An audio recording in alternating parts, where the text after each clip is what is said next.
தீவிரமான பிரச்சாரம் மேற்கொண்டு வரீங்க. உங்களுடைய வாக்கு வித்தியாசம் இருக்கு, மக்களுடைய பேராதரவு மக்களுடைய பேராதரவு ரொம்ப மகிழ்ச்சியா இருக்கு. ஏன்னா எல்லா மக்களுமே புதிதா இப்படி ஒரு எழுச்சியான ஒரு ஆளை பார்க்கறது அவங்களுக்கு ரொம்ப மகிழ்ச்சியா இருக்காங்க. ஏன்னு கேட்டா நான் செய்வேன் அப்படிங்கிறது அவங்களுடைய நம்பிக்கை ஊட்டுற மாதிரி இருக்கு. ஏன்னா இதுக்கு முன்னால இருந்த பாராளுமன்ற உறுப்பினர்கள்லாம் போய் ஒண்ணுமே செய்யலைங்கிறதுனால இவர் வந்தா நமக்கு செய்வார் அப்படி ஒரு நம்பிக்கை, தன்னம்பிக்கை எல்லாத்தையும் இருக்கு. அதே நம்பிக்கையில நானும் அவங்கள்ட்ட வாக்குறுதி கொடுத்துட்டு வரேன். ஜார்மானின் கேரண்டி சொல்லிதான் ஒன்று நவீன தொழில்நுட்பங்கள் கொண்டு வரணும், அது விவசாய புரட்சி கொண்டு வரும், விவசாய புரட்சி கொண்டு மக்களுக்கு தொழில்நுட்பத்தை உருவாக்கணும், இந்த மாதிரி காரியங்கள். உணவு புதுப்பு மையம், அதாவது எலுமிச்சம்பழம் இருக்கு பார்த்தீங்களா, நிறைய கூடு வச்சு ரோட்ல வைக்கிறாங்க, நீ பார்த்துருக்கீங்க. இதுக்கெல்லாம் ஒரு கிடங்கு வேணும். என்ன கிடங்கு வேணும்? சேமிப்பு கிடங்கு. அந்த சேமிப்பு கிடங்கு உருவாக்குவதற்கு நான் பாடுபடுன்னு சொல்லியிருக்கேன். இதெல்லாம் யாருமே கொடுக்கல. செண்பகவல்லி ஆணைய திட்டத்தை நீங்க கேள்விப்பட்டிருப்பீங்க. 50 வருஷமா அதை கேட்டுட்டு இருக்காங்க. ஆனா எந்த பாராளுமன்ற உறுப்பினர்களும் பாரத பிரதமர்கிட்ட போயோ பாராளுமன்றத்தில் அவங்க கோரிக்கையா வச்சதே கிடையாது. ஆனா இப்ப தேர்தல் வந்த உடனே திமுகவுடைய வேட்பாளர் செண்பகவல்லி ஆணைய 50 ஆண்டுகள் கிடப்புல கிடக்கு, அதை நான் பாராளுமன்றத்துல பேசுவேன் அப்படிங்கிறேன். நாங்க என்ன கேட்கிறோம், 50 வருஷமா நீங்க தானே காங்கிரஸோட எல்லாம் கூட்டணி வச்சு எல்லாம் பண்ணீங்க, முன்மனுஷி இருந்தாரு, அதுக்கு முன்னால இந்திரா காந்தி பிள்ளை இருந்து அப்படி கிடக்குது. அதை இவ்வளவு நாள் சொல்லாம இப்ப நாங்க கேட்ட உடனே அதை சொல்றாங்க. அதாவது எங்களை பார்த்து காப்பி அடிக்கிறாங்க. அதுக்கு இந்த மாதிரி விஷயங்கள் எல்லாம் மக்களுக்கு எடுத்துட்டு போய் நாங்க சொல்லி நல்ல ஒரு விஷயங்களை சொல்லி மக்கள்கிட்ட ஓட்டு கேட்டுக்கிட்டு இருக்கோம். தொழில் மேம்பட சர்வதேச தரத்தில் அமைக்கணும், தொழில் மேம்படத்துக்கு தொழில் வளர்ச்சிக்காக வேண்டி மக்களுக்கு வேணும் அப்படிங்கிற ஒரு நல்ல கோரிக்கை. அதே மாதிரி மலர் மற்றும் மாம்பழம், மலர் சார்ந்தது சென்ட் ஃபேக்டரி ஒன்று மூடி கிடக்குன்னு நினைக்கிறேன். அந்த ஃபேக்டரியை திறந்தாலே இந்த மலர்கள்லாம் வீணாகாது. நிறைய இந்த பகுதியிலாம் மலர்கள் நிறைய காய்ச்சி கிடக்குது, பூத்து குலுங்குது. ஆனா அந்த பூத்து குலுங்குறது பூரா பம்பா போகுது. அதுக்கு நம்ம ஒரு ஃபேக்டரி, சென்ட் ஃபேக்டரி தான் இருந்ததை மூடிட்டாங்க, அதை திறக்க வைக்கணும். அதே மாதிரி தரணி சுகர் இருக்கு பாருங்க. தரணி சுகர்ஸ் 5 லட்சம் பேருக்கு 25 கோடி ரூபாய் கொடுக்க வேண்டியது. இதை பத்தி இதுவரைக்கும் எந்த பாராளுமன்ற உறுப்பினரும் பாரத பிரதமர் பேசுறதே கிடையாது. அதெல்லாம் கேட்கணும். அந்த ஃபேக்டரியை திறந்தால் மக்கள் அந்த 5 லட்சம் பேருக்கு கடன் கூட எங்களுக்கு பெருசுல, அந்த ஃபேக்டரியை திறந்தீங்கன்னா எங்களுடைய வாழ்வாதாரம் நல்லா இருக்கும் சொல்லி மக்கள் சொல்றாங்க. நாங்கள் நேரடியாக கேட்கறதால அந்த தரணி சுகரை திறக்கணும். அதுக்கு உண்டான வேலைகளை பாராளுமன்றத்தை சென்று நான் நிச்சயமா பாரத பிரதமரோடு பேசி அதை தீர்க்கலாம் என்ற ஒரு நல்ல இடத்துல இருக்கிறேன். அதே மாதிரி அனைத்து மத தலங்கள்லாம் இருக்கு பாத்தீங்களா,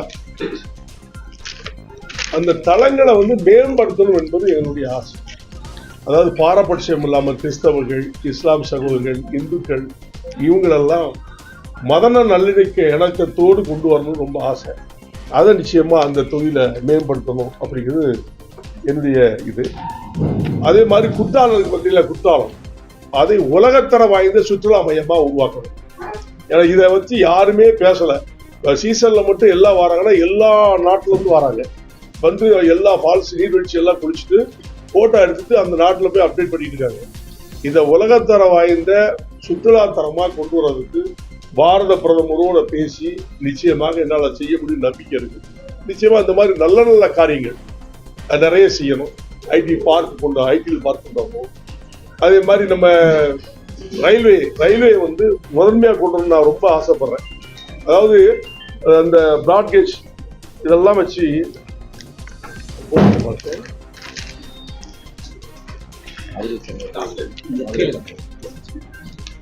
ரயில்வே நிலையங்களை பாரத் திட்டத்தின் கீழ் கொண்டு வரணும் அப்படிங்கிறது ரொம்ப மகிழ்ச்சியா இருக்கும். ஏன்னா அந்த 20 தென்காசி தொகுதிக்கு அனைத்து ரயில்களும் கொண்டு வரணுங்கிறது எனக்கு ரொம்ப ஆசையா இருக்கு. அதை செய்யணும்.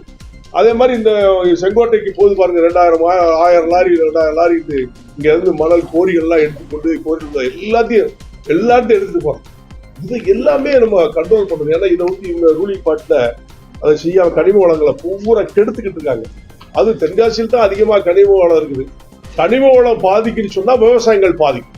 அப்போ விவசாயிகள் பாதிக்காம இருக்குன்னா கனிம வளங்களை தடுத்துருக்கோம். இந்த மாதிரி ஒரு நல்ல எண்ணங்கள் எல்லாம் மக்களுக்கு செய்யணும்னு இருக்கேன். அதே மாதிரி ராஜபாளையத்துல பருத்தி உற்பத்தி கிடங்கு வேணும். ஆனா பருத்தி உற்பத்தி பண்றாங்களே தவிர அதை ஸ்டாக் பண்றதுக்கு கிடங்கு கிடையாது. அந்த மாதிரி கிடங்கு உற்பத்தி, நூற்பாலை தொழில், இந்த மாதிரி எல்லாம் அந்த பருத்தி உற்பத்தி செய்யக்கூடிய கிடங்குகளை நம்ம கொண்டு வரணும்னு ஆசைப்படுறேன். அதையும் சேர்ந்து அதான் பால் கூட்டுறவு சொசைட்டி நீண்ட நாள் கோரிக்கை. அதாவது பால் குளிர் பாதுகா கிடங்கு இது வந்து இந்த ஏரியாவில் கிடையவே கிடையாது. ஆனா பால்கள் நிறைய கிடைக்குது, நிறைய மாடு வளர்க்குறாங்க, நிறைய பால்கள் கிடைக்குது. அது குளிர்சாதன கிடங்கு பதன கிடங்கு இல்லை, அது நம்ம கொண்டு வந்தோம்.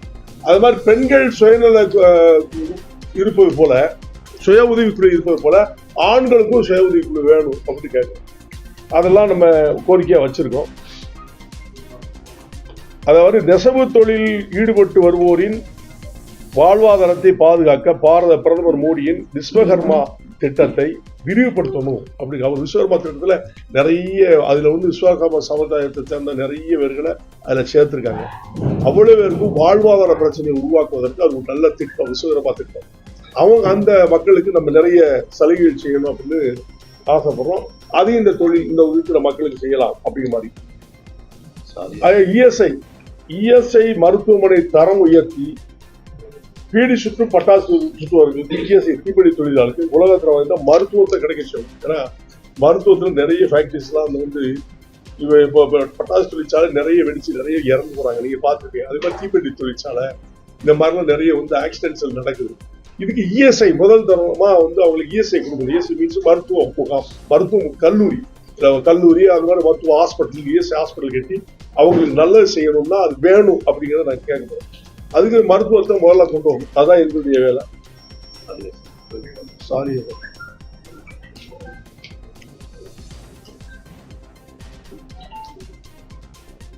இந்த சதுரகிரி மலை எல்லாரும் கேள்விப்பட்டிருப்பேன்னு நினைக்கிறேன். சதுரகிரி மலையில வந்து நிறைய பிரச்சனைகள் ஏற்பட்டுக்கிட்டு இருக்கு. எல்லாரும் போய் பார்க்கக்கூடிய நிலையில நம்ம அதை உறுதிப்படுத்தி நிரந்தரமான தீர்வு காணும். 2 கம்யூனிட்டிக்காரங்க எங்களுக்கு உங்களுக்கு சொல்லி அதை நிரந்தரமா மூடி வச்சிருக்காங்கன்னு தெரியும் உங்களுக்கு. சதுரகிரி மலை அதை பேசி தீர்த்து சுமூகமான தீர்வு காணணும். அது சதுரகிரி மலையில எல்லாரும் போய் சாமி கும்பிடணும் அப்படிங்கிறது ஒரு மனசுல வச்சு அதையும் நாங்க செஞ்சுட்டு இருக்கோம். அதே மாதிரி செண்பகவல்லி திட்டத்தை நான் ஏற்கனவே சொல்லிட்டேன். 50 ஆண்டா மூடி கிடக்கு, இன்னைக்கு அவங்க வந்து நாங்க பண்ண போறோம்னு சொல்லியிருக்காங்க. அது ஏற்கனவே சொல்லிட்டேன். அந்த திட்டத்தை முழுமையாக அமுல்படுத்துறதுக்கு பாரத பிரதமர் மோடி அவர்கிட்ட பேசுவோம். ஏன்னா மேற்கு தொடர்ச்சி மலையில இருந்து அப்படியே அப் டு ராம்நாடு வரைக்கும் அந்த செண்பகவல்லி திறந்தா 1 லட்சம் ஏக்கர் பயிர் வரும். அதே மாதிரி வாழ்வாதாரம் குடிநீருக்கு நல்ல வழி கிடைக்கும். அந்த செண்பகவல்லி திட்டத்தை கண்டிப்பா வேணும். அதே மாதிரி மதுரை செங்கோட்டை இரட்டை இருப்பு பாதையை உடனடியாக செயல்படுத்தவும் நிறைவேற்ற பாராளுமன்றத்தில் நிச்சயமா நான் பேச சொல்லிருக்கேன். நிச்சயமா இந்த தொகுதியில மேம்பட்டு வெற்றி பெற்று தாமரை வளர்ந்து இந்த தென்காசி தொகுதி மலர்றதுக்கு நான் நிச்சயமா முழுமையாக இந்த மக்களுக்கு ஜாதி மத பேதமின்றி பாடுபடுவேன் என்பதை உறுதி சொல்லியிருக்கேன். இதெல்லாம் என்னுடைய வாக்குறுதியா இருக்குது. நிச்சயமா பாரத பிரதமர் அவர்கள் தான் மீண்டும் மோடி தான் 3வது முறையாக இருப்பார் என்பதை தெளிவா சொல்றேன். அதன் அடிப்படையில் நான் வந்து இந்த வாக்குறுதிகள்லாம் நிச்சயமா அந்த மக்களுக்கு செஞ்சு கொடுக்கலான் இருக்கேன். அதே மாதிரி எங்களுடைய வேட்பாளர் அதோட எங்களுடைய பாரத பிரதமர் தான் 3ஆம் முறை பாரத பிரதமர். நாங்க பாரத பிரதமருடைய வேட்பாளர் இவர் தான் அப்படின்னு சொல்லி கேட்கிறோம். ஆனா எதிர்கட்சிகள்ல பாரத பிரதமர் வேட்பாளரே இல்லைங்கிறது உங்களுக்கு எல்லாம் சட்டத்துக்கு தெரியும்.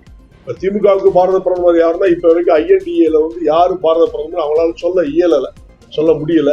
அதை நாங்க மக்கள்கிட்ட கொண்டு சேர்க்கிறோம். அதே மாதிரி ரெட்டையிலே சம்பந்தப்பட்ட அண்ணன் எடப்பாடி அவர்களாலும் பாரத பிரதமர் யாருன்னு அவரால் சொல்ல முடியல. அந்த மாதிரி இந்த மாதிரி அவங்க சொல்ல முடியாத சொல்லி அங்க செய்கின்ற தவறுகள். இப்போ டாஸ்மார்க் பாருங்க, டாஸ்மாக் எல்லாம் நம்ம மூடுவோம், ஒரே கையெழுத்து போடுறோம்னு சொல்லி மூடாம வச்சு அந்த இன்னைக்கு வந்து நம்ம சிறுவில்புத்தூர் பக்கத்துல ராஜபாளையம் பக்கத்துல ஒரு டாஸ்மாக் கடை முன்னால ஒரு கொலை கூட ஒரு சமீபத்தில் நடந்து கேள்விப்பட்டிருக்கீங்க. குடிச்சிட்டு போய் அங்கேயே கொலையாகுது. அந்த டாஸ்மாக் கடையெல்லாம் மூடல. இப்போ வரைக்கும் அந்த மக்கள் போராடிக்கிட்டு இருக்காங்க. டாஸ்மாக் கடையை நீக்கிட்டு கள்ளு கடையை திறக்கணும்னு நாங்க சொல்றோம். இது வாழ்வாத கள்ளு என்பது உடல் நலத்துக்கு நல்லதுன்னு சொல்லி ரிசர்ச்ல கண்டுபிடிச்சிருக்காங்க. கள்ளு வந்து ஒரு நல்ல நல்ல பானம், இதை வந்து தடை செய்யக்கூடாது அப்படிங்கிறனால அதனால தொழிலாளர்கள் நிறைய வாழ்வாதார பிரச்சனை, பனையேறும் தொழிலாளர்களுடைய வாழ்வாதார பிரச்சனையை வந்து முடக்கி வச்சிருக்காங்க அரசு. இதை வந்து உடனடியாக நடவடிக்கை எடுத்து கள்ளுகளும் இறக்கி இந்த மக்களுக்கு நல்ல தரமா கொடுக்கணும், கொடுத்து அதை மகிழ்ச்சியா இருக்கும்னு சொல்லி அதையும் நான் நிறைய மக்களுக்கு சொல்லிட்டு இருக்கேன். இந்த மாதிரி நல்ல திட்டங்கள்லாம் நிறைய இருக்குது. கல்விகள் திட்டம், காலேஜுக்கு மெடிக்கல் கல்லூரிங்க இல்லை, அந்த கல்லூரியை கொண்டு சுகாதாரம் பெருகணும், மெடிக்கல் கல்லூரி வேணும், ஹாஸ்பிட்டல்ஸ் தரமான ஹாஸ்பிட்டல்ஸ் வேணும். இதெல்லாம் நிறைய தேவையானது இந்த தென்காசி பாராளுமன்ற தொகுதிக்கு உட்பட்ட 6 கான்ஸ்டிடியூன்சியும் தேவை. அப்படிங்கிறத நான் மேம்படுத்துவதற்கு நான் பாடுபடலாம். இதுதான் கேள்வி.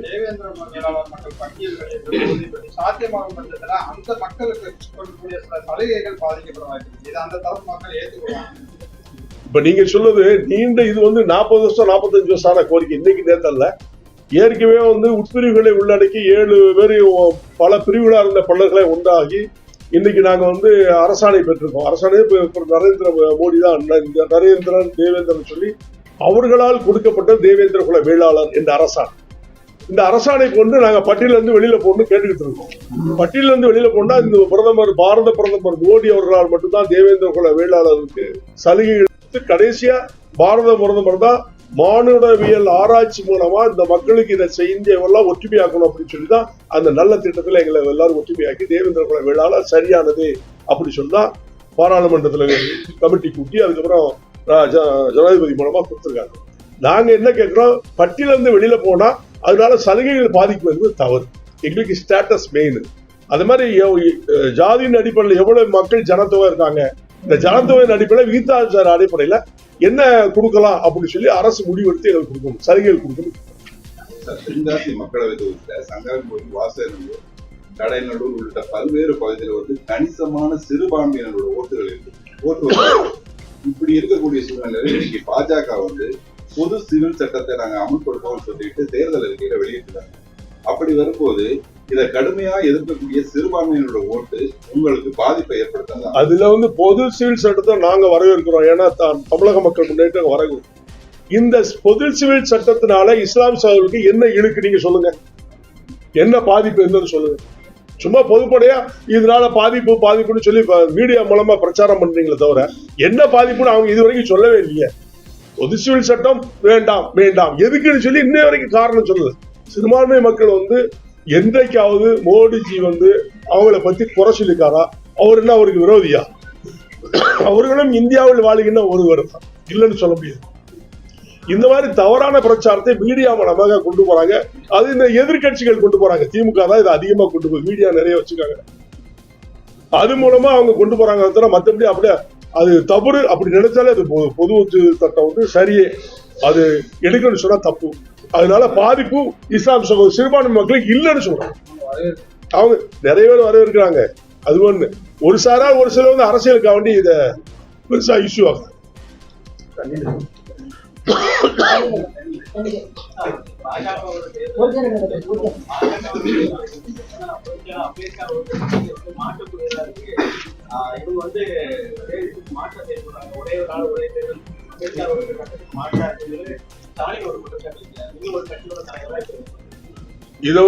இத முதல்ல கலைஞர் கருணாநிதி வரவேற்றார் தெரியுமா? புக்குல நீதியில் நெஞ்சுக்கு நீதியில் எழுதிருக்காரு தெரியுமா? எழுதிருக்காரா இல்லையா? அப்ப அது அவங்க அப்பா ஒத்துக்கிட்டாரு, புள்ள வேண்டான்னு சொன்னா இதுக்கு நாங்க என்ன பண்ண முடியும்? அவர் தந்தையார் எழுதின இது புக்ல எழுதிருக்காரு. ஒரே நாடு ஒரே தேர்தல். இது பணங்கள் விரையமாகாம போகும் தானே, உண்மையா இல்லையா? பணங்கள் விரையமாகாம போகல. எவ்வளவு பணங்கள் இப்ப வேஸ்ட் பண்றோம்? ஒவ்வொரு தேர்தலுக்கும் எத்தனையோ லட்சம் கோடி இந்தியாவுக்குள்ள செலவாகும். அது இல்லாம போறதுக்கு இது சரிதானே. அதனால வரவேற்கணும்னு சொல்றோம். அது அப்படிக்கு வாய்ப்பே கிடையாது. சர்வாதி எப்படி சர்வாதிகாரம்? எங்க பணம் அதிகமா விரயமானது இப்போ கட்டுப்படுத்துறது எப்படி சர்வாதிகாரம்? ஜனநாயக நாடுங்க, அது தப்பே இல்லையே. அது எப்படி தப்புன்னு சொல்றீங்க? எனக்கு புரியல. அப்படிதான் கிடையாது, தப்பு கிடையாது, சரி, அவ்வளவுதான் நான் சொல்றேன். சார், தென்காசி மக்களவை தொகுதியில அதிமுக சார்பில் கிருஷ்ணசாமி அவர்களும் பாஜக சார்பில் நீங்களும் போட்டிட்டீங்க. அதிகமான வாக்கு வங்கி தேவேந்திர குல வாக்காளர்கள் பல முறை போட்டிட்டு இருக்காரு அவரு. இந்த ரெண்டு துருவமா நீங்க 2 பேரும் போட்டி போடுறீங்க. 2 பேர் எப்படி சொல்லுங்க? 3 பேர் சொல்லுங்க. 3 பேர் தேவேந்திர குல வேளாளர். நீங்க 2 பேர் ஏன் சொல்றீங்க? அதே மாதிரி திமுக இருக்கோம் தேவேந்திர குல வேளாளர் தான், டாக்டர் தேவேந்திர வேளாளர் தான், நானும் தேவேந்திர குல வேளாளர் தான். இது கட்சி தலைவர் இல்ல, நீங்க ஒரு கட்சி தலைவர், அவர் ஒரு கட்சி தலைவர். அப்படி இருக்கும்போது மக்கள் உங்களுக்கு வாக்களிக்க தான் எடுப்பீங்களா இல்ல அவருக்கு வாக்களிப்பாங்க? எப்படி எடுத்துக்கிறீங்க? எனக்கு தான் வாக்களிப்பாங்க. இல்லைன்னா உங்களுக்கு டவுட் வருது. ஏங்க 45 வருஷமா பாடுபட்டவன் நான் தாங்க. இடைச்செருகளை பத்தி என்கிட்ட பேசவே கூடாது. இன்னைக்கு ரெட்டல தாமரை சூரியன் 3 தாமரை மலரும், இதுதான் உண்மை. நம்ம நீங்க ஆட்களை நீங்க பார்க்க கூடாது. தாமரை மலர் என்ன பார்க்கும்போது மக்கள் என்ன நான் செய்த நன்றியை மறக்க மாட்டாங்கன்னு நினைக்கிறேன். அதே மாதிரி மோடிஜி செய்த இந்த தேவேந்திர குல அரசாணையை மறக்க மாட்டாங்க நம்புறேன். அதன் அடிப்படையில் நிச்சயமா தாமரைக்கு தான் வாக்களிப்பாங்க. இது மக்கள் தான் முடிவு எடுத்தாங்க ஏற்கனவே. இதுதான் உண்மை. அதனால நிச்சயமா வெற்றி வாய்ப்பு பிரகாசமா இருக்கும்.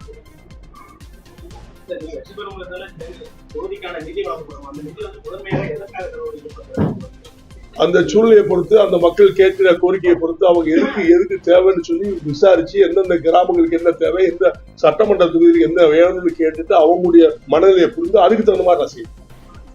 ஏன் இஷ்டப்படிலாம் நிச்சயமா செய்யணும். தேர்தல் அறிக்கை எப்படி ஏதாவது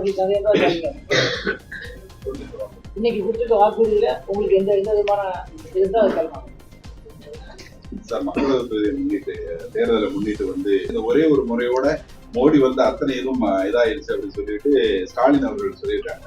அதை நீங்க எப்படி பாருங்க? தமிழ் மக்கள் மீது அவருக்கு ரொம்ப பாசம் ஜாஸ்தி திரு நரேந்திர மோடிக்கு. தமிழை வந்து உலக நாடுகள் புறா கொண்டு போனது யாரு? இதுவரைக்கும் எத்தனை பிரதமர் இருக்காங்க தமிழை பத்தி யாரா பேசிப்பாங்களா? உலக நாடுகளில் போய் தமிழ் மொழி மூத்த மொழி முதல் மொழின்னு சொல்லி நம்முடைய நாட்டு பிரதமர் மோடி அவர்கள் தான் சொல்லிக்காங்க. தமிழர்கள் மீது அதிகமான பற்று இருக்கு. அதனால நம்மளை பார்க்க வருது மகிழ்ச்சி தானே இது. இதுல என்ன உங்களுக்கு குறைபாடு காணுவாங்க?